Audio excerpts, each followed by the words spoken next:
welcome back to my channel. I'm Rachel, the owner and creator here at the Eclectic Cottage in Spokane, Washington. Today is Friday and I am continuing my foray into fall today with 3 more semi-fall themed projects. So I hope you like them, and without further ado, let's get to today's projects. My first project is a cute little metal tea kettle that I've had for ages. I had it stashed in a spot that I completely forgot I even had it, and I didn't find it until recently when I was rearranging my kitchen. And I thought, I should really do something with this little thing. It's in great shape other than one side had a couple scratches on it. So I grabbed out my transfer set by Redesign with Prima called Classic Peach. I had some chunks left over and I decided to go ahead and use those on this tea kettle. So I started by grabbing this little flower and covering up a scratch that was on the one side with it, and then just built up my little bouquet from there. Now, the nice thing about transfers is you can layer them, but you want to start with the things in the very back first and then work your way forward. So I'm just kind of placing the items in the back where I want them to go and kind of hovering the other piece that's going to go to the front over them, so I make sure I've got everything lined up the way I want it. Now, when I went to lay down the largest piece of the transfer, since this is such a curved surface, I didn't try to apply the entire thing at once. I started at one end, laid that part down. Using my thumbnails and the transfer stick, I rubbed the transfer down to apply it, slowly peeling back the vellum, and then I would smooth out another portion and then work that part down into the tea kettle, and so on and so forth, just working my way all the way across the transfer until it was completely adhered. This helped eliminate most of the wrinkles. I did end up with one in the large flower, but honestly, I was pretty happy with that result. Once I had the transfer completely down, I did burnish it in really well with a piece of vellum from the transfer set, and then it was time to give my transfer a good top coat to protect it. For that, I'm using DIY's Big Top. It dries crystal clear and it is a very durable sealer, and I thought it would be perfect for this tea kettle. I ended up going over the whole tea kettle with a coat of Big Top, just making sure that it was a nice, smooth, even, thin coat. I really love the sheen of this on the tea kettle. I think it makes it look almost brand new, and the transfer just gives it that beautiful fall feel, and I really love how this came out. I hope you guys do too.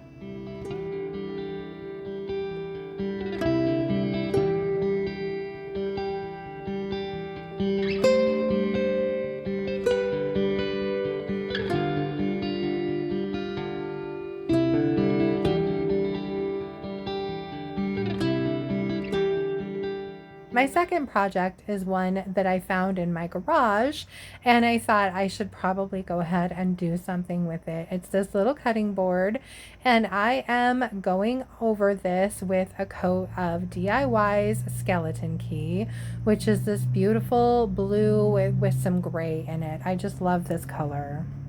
Now, I thought this was going to be a relatively simple makeover, but this project ended up giving me a little bit of a run for my money.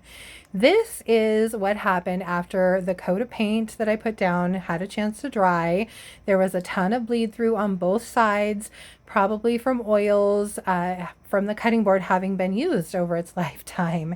And instead of doing what I knew I should probably do, which was sand it back down and try and get rid of all the oils, I went ahead and shellacked it and then gave it another coat of paint. Now, I knew I wanted to put transfers down on this piece, and so I picked out this beautiful transfer set. This one is called Seasonal Splendor. It's by Redesign with Prima, and once I cut out all the pieces I wanted to use, I went ahead and took a few minutes to just arrange them how I wanted them to be on my cutting board. Once I had figured out my placement, I removed the top layers and left just the bottom, and I began there with this very first transfer, and I knew I had a problem as soon as I tried to lift up the vellum because it ended up peeling up my paint with it. The oils from underneath were not letting the paint stick well enough to keep it down when I pulled that transfer up. I was really disappointed, but I think in the back of my head, I knew this was kind of a possibility. So then I had to start over, and I went ahead and took it outside, sanded it all down with 80 grit sandpaper until I had nice raw wood on both sides, brought it back in, repainted it with a coat of skeleton key on both sides, and then you saw me just a second ago, I went ahead and gave it a seal coat with some Rustoleum 2X matte spray just to be on the safe side. And then it was finally time to try to put my transfers on again. So I did my arranging once again and then started with the very bottom layer, which is this set of leaves and this cute little flower. And I just applied that, and you guys, this one went down perfectly. So a lot of work to get to this point, but I was so happy that my transfers were actually going down the way they were supposed to. So I just kept working one transfer at a time, starting again with those bottom layers first, and then building up from there and applying each one with the transfer stick while I peel back that piece of vellum, making sure that they're well adhered to my piece. And then once I have my entire arrangement applied, I did go over it with a piece of that vellum to burnish it in and make sure I didn't have any wrinkles or air bubbles. I wanted my cutting board to say Harvest Blessings, so I got out a couple stamp sets that I bought years ago on Amazon, and I spelled out the word harvest in all caps and arranged that on my cutting board, and then I used a piece of this backer board to pick it up, and then I made sure all of my letters were nicely aligned, and then I went ahead and inked them up really well. This is StazOn ink, it's permanent ink, and then I very carefully laid them back down over my board and pressed down on all the letters, making sure I had a good application of the ink, and then I slowly peeled that backer board back up. Now I knew I wanted the word blessings to sit to the right of the board, so I just started at the end of the word with the INGS portion first, lined that up on my backer board, inked my stamps, and then I stamped that portion of the word down first. And since I only had one S and there are three S's in the word blessings, I went ahead and just did a singular S next. And then I did the BLES in front of that. As a final step to protect my wording and my transfer, I went over the entire front of the piece with another coat of the Rustoleum 2X matte spray. I think this is the cutest little piece of fall decor. I absolutely love how it came out.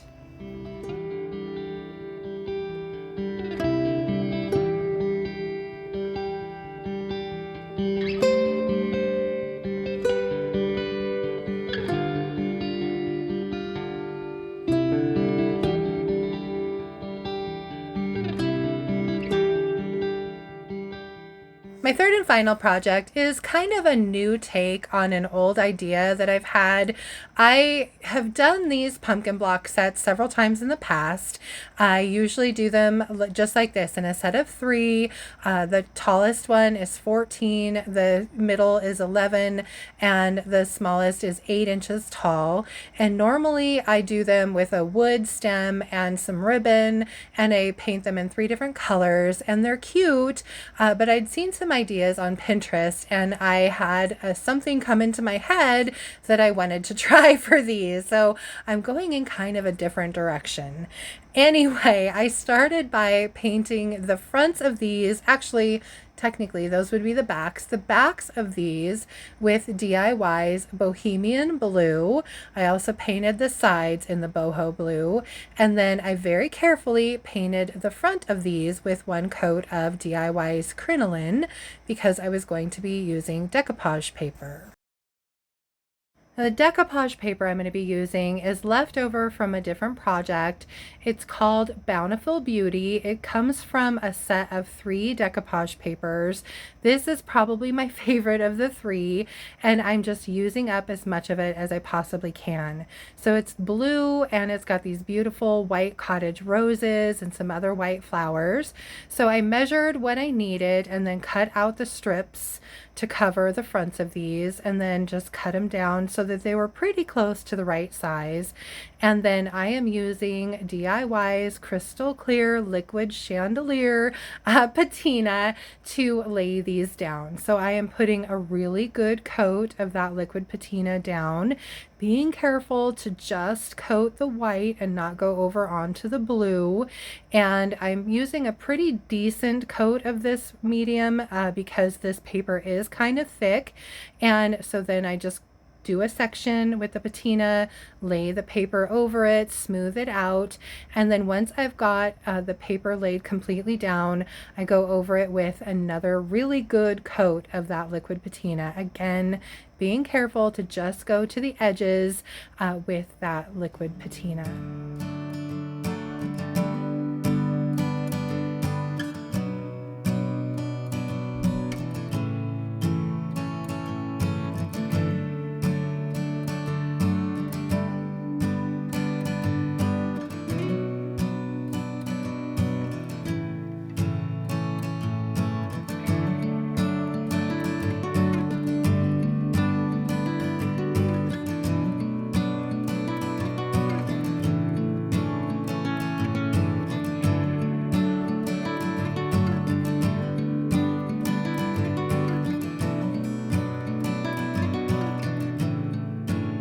Once the blocks were completely dry, I grabbed a piece of 150 grit sandpaper and just in a downward sweeping motion, removed the excess paper from the ends of each of the blocks. It's a really simple process. The key here though is to just make sure that your medium is completely dry before you do this. Otherwise, you risk tearing your paper. Once I was finished with that step, I grabbed a little bitty brush and my Bohemian blue again, and I just went around the edges of the paper to cover up the little white strip that was showing along the sides. This was a very tedious process, but that little strip of white was driving me bananas, you guys. I had to cover it back up again.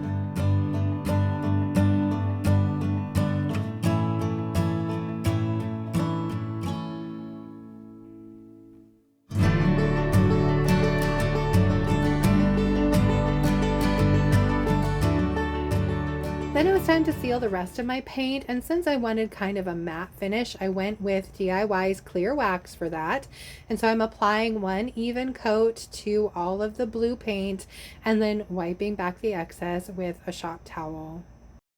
Once I was done with that, it was finally time to move on to embellishments, and this was really the fun part of this project. I ordered some hardware off of Amazon for this, and I also grabbed a few pieces out of my stash. These little corner pieces I got off of Amazon. It was a little bit tricky trying to figure out how to get the nails in because my fingers were too fat to hold them because they were tiny. So I had to break out a piece of, or a pair of needle nose pliers to hold them.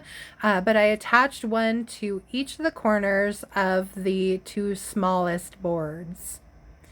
I then moved on to the tallest board, and for that one I decided to go with these other pieces of hardware that I bought.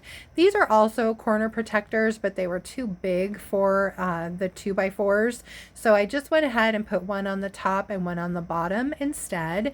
And then the middle portion is a piece of hardware that I pulled off of a piece of furniture some time ago. I ended up decorating the front of each one a little bit differently, and then for the top where the pumpkin stem would go, I ended up adding knobs. And so I drilled a hole and just left the screw attached to the knob, put a little bit of glue down inside the hole, and then slid that screw down in so it would stay in place. And once I had the knobs on all 3 boards, they were done, and I really love how these came out. I think I'm keeping them for myself.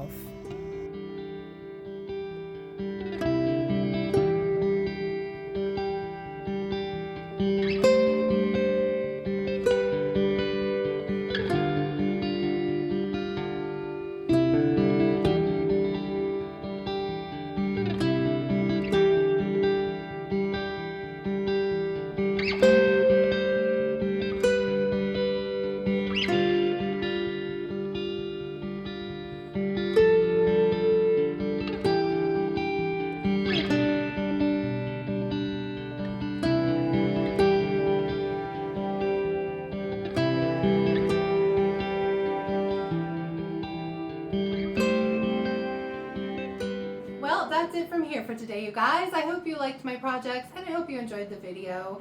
If you did, please remember to give it a thumbs up. I so appreciate that. And if you haven't already, I would really love it if you would subscribe to my channel and then just hit the little notification bell so you don't miss anything. And then don't forget to drop a comment below and let me know which of the projects in today's video your favorite was. Just a reminder too, any of the paint and products you saw me use today can be purchased through me at my website, and that's www.theeclecticcottagespokane.com.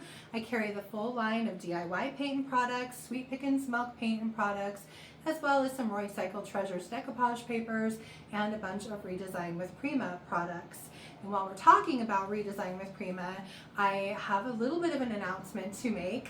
Coming at the end of July is their quarterly release, and it is going to be Christmas in July. So there are some absolutely fantastic things coming. I can hardly wait to show you guys. They are going to be giving us sneak peeks every day from Sunday until the 25th, which will be the full reveal. So I will try and remember to get those posted on my YouTube community page as well as my Facebook page so you guys can kind of see what's coming. So I can hardly wait to show you. Anyway, for Tuesday's video, I've already started on some more fall projects, so it will be another thrift flip, so I hope you'll join me back here for that. Until then, I hope you have a fantastic weekend. Stay cool, and I will see you back here on Tuesday. Thanks so much for being here. Bye.